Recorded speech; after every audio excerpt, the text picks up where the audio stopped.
Today's edition of Joe's Movie Lounge is sponsored by the St. Louis Science Center. Hello and welcome to another audio edition of Joe's Movie Lounge. I am Joe Williams, the film critic of the St. Louis Post-Dispatch. This week there are two award-contending movies opening up in our market. First, I will tell you about Selma.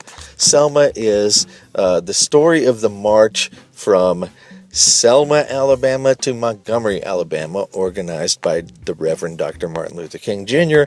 in 1965. It also has a lot to do with voting rights.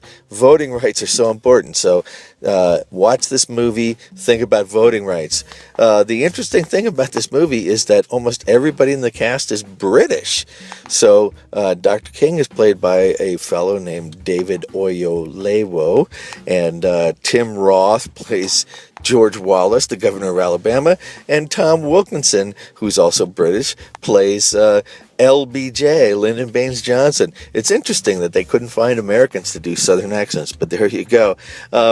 I think that Selma is a pretty good movie, but not a great movie. To me, it didn't rise above the level of TV drama. Of course, everybody needs to know this story and needs to think about it, but I didn't think it was cinematic enough to make my top 10 list for the year.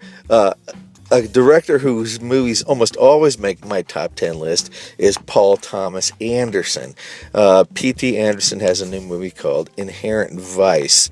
It's a comedy, and he's not a comedic director, but it's a comedy about a stoner private eye in 1970 Los Angeles, played by Joaquin Phoenix, whose ex-girlfriend comes to him and says, I've been shacking up with this guy, and now the guy's wife wants me to help steal his billion-dollar fortune.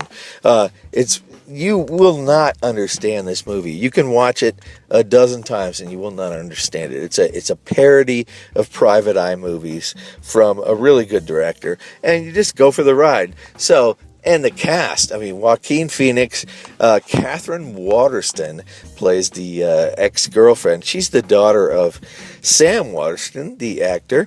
Reese Witherspoon has a small part in it. Owen Wilson is in it. Josh Brolin. Josh Brolin is great as this sort of thuggish right-wing cop who actually likes the Joaquin Phoenix character, but he can't admit it. There's just so much to see in this movie. It really is a trippy movie based on a novel by Thomas Pynchon. I should have mentioned earlier, Thomas Pynchon, the author of Gravity's Rainbow.